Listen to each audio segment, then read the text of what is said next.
The Springboks delivered another impressive performance in the Nations Championship, defeating Scotland 42-28 at Loftus Versfeld. It was a match filled with exciting attacking rugby, disciplined defense, and several standout individual performances that reminded fans why South Africa remains one of the strongest teams in world rugby.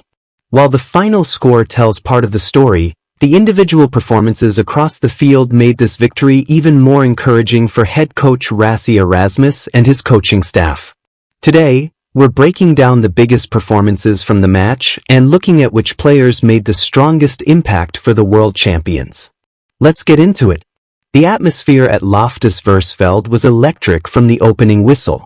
The home crowd created an incredible environment as the Springboks looked to build on their winning momentum after defeating England the previous week. Scotland arrived with confidence and showed plenty of attacking intent throughout the contest. They challenged South Africa with quick ball movement, aggressive carries, and smart tactical kicking. However, the Springboks once again demonstrated why they are so difficult to beat at home. They absorbed pressure well. They stayed patient. And when opportunities appeared, they finished them with impressive precision. One of the first players who caught everyone's attention was fullback Aphelele Fassi. Returning to the international stage is never easy, especially in a high-pressure test match.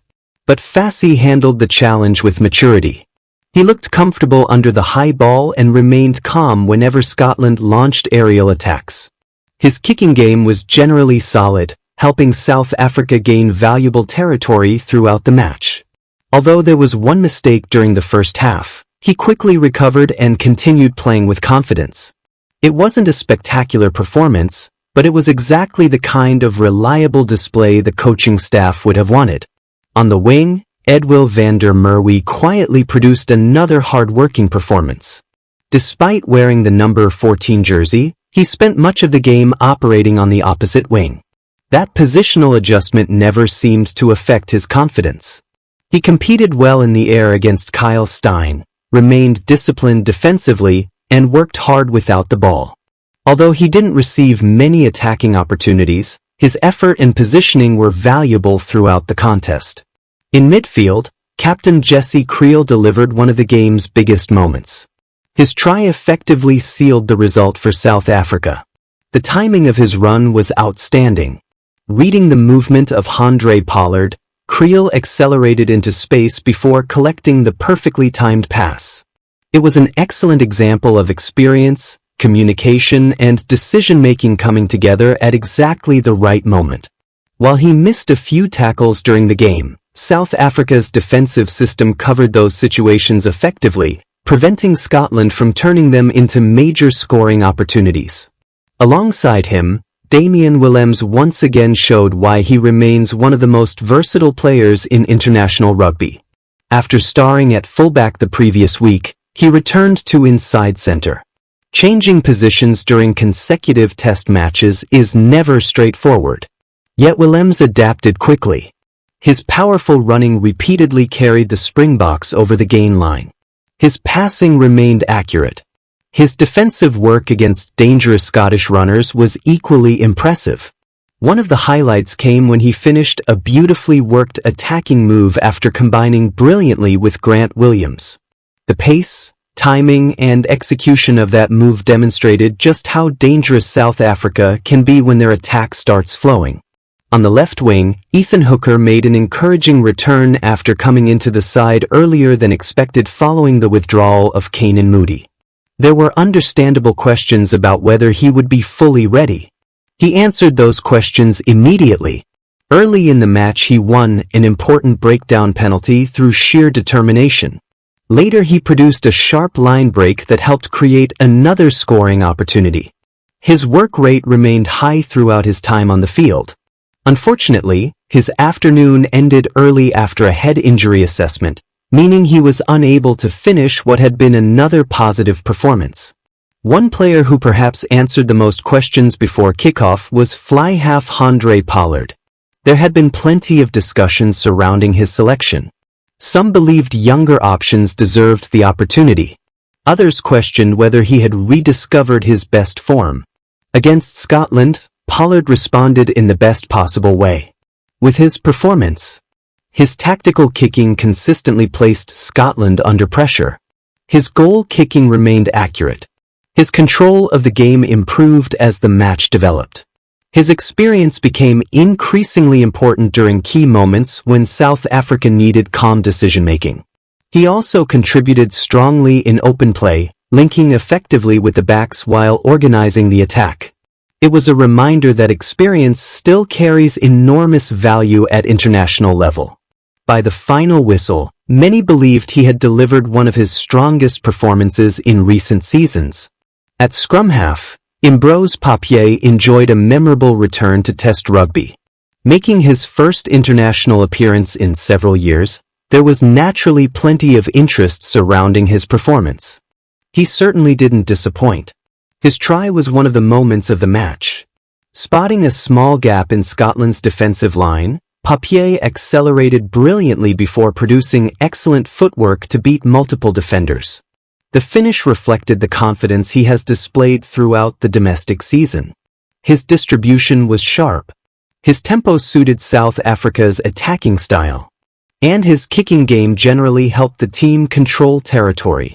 It was the kind of comeback every player dreams about. In the forward pack, number 8 Evan Roos brought his usual physical presence before unfortunately leaving the match through injury. Before his departure, he scored an important try by staying low and powering across the line. He carried aggressively. He defended with intensity. And he consistently challenged Scotland around the contact area. Although his match ended earlier than planned, his contribution had already helped establish South Africa's momentum. Leading the team once again was Pieter-Steph du Toit, who continued to show why he is regarded as one of the world's finest forwards. With Siya Kolisi unavailable, additional leadership responsibilities fell onto his shoulders. He embraced them completely. Whether making dominant tackles, competing in the line-out, or supporting attacking phases, Du Toit seemed to be involved everywhere. His work rate never slowed. His defensive positioning remained outstanding. And his leadership helped maintain the team's composure whenever Scotland threatened to build momentum. Every great team needs players who consistently deliver high standards. Pieter-Steph du Toit continues to be exactly that player. Another forward who continues to impress is Paul de Villiers. Still early in his international career, he already looks comfortable wearing the green and gold jersey. His pressure at the breakdown repeatedly forced Scotland to work harder for possession. He also carried strongly into contact and defended with confidence. Perhaps most importantly, he never looked overwhelmed by the occasion. That level of composure suggests an exciting future ahead. In the second row, Ruan Norch once again demonstrated why he has become such a dependable figure for South Africa. He worked tirelessly throughout the contest. One of his biggest highlights came when he produced an excellent turnover during the opening half. Later, he added another impressive carry that gained valuable meters for the Springboks. Like many forwards, fatigue naturally appeared during the closing stages. Even so, his overall contribution remained extremely valuable. Looking at the team performance as a whole, there were several encouraging signs for Rassie Erasmus. The attack looked increasingly fluent. The kicking game was controlled. The set pieces remained reliable for long periods. Most importantly, different players stepped forward at different moments. That balance makes South Africa incredibly difficult to defend against. If one player is contained, another is ready to create opportunities. The depth within the squad continues to be one of the Springboks' greatest strengths. Experienced leaders combine with emerging talent to create healthy competition across almost every position. That competition pushes standards higher every week. Of course, there will still be areas for improvement. The defensive line occasionally allowed Scotland to find space. There were moments where missed tackles created unnecessary pressure. Maintaining concentration for the full 80 minutes remains something every top international side continues to work on. Even so, the positives clearly outweighed the negatives.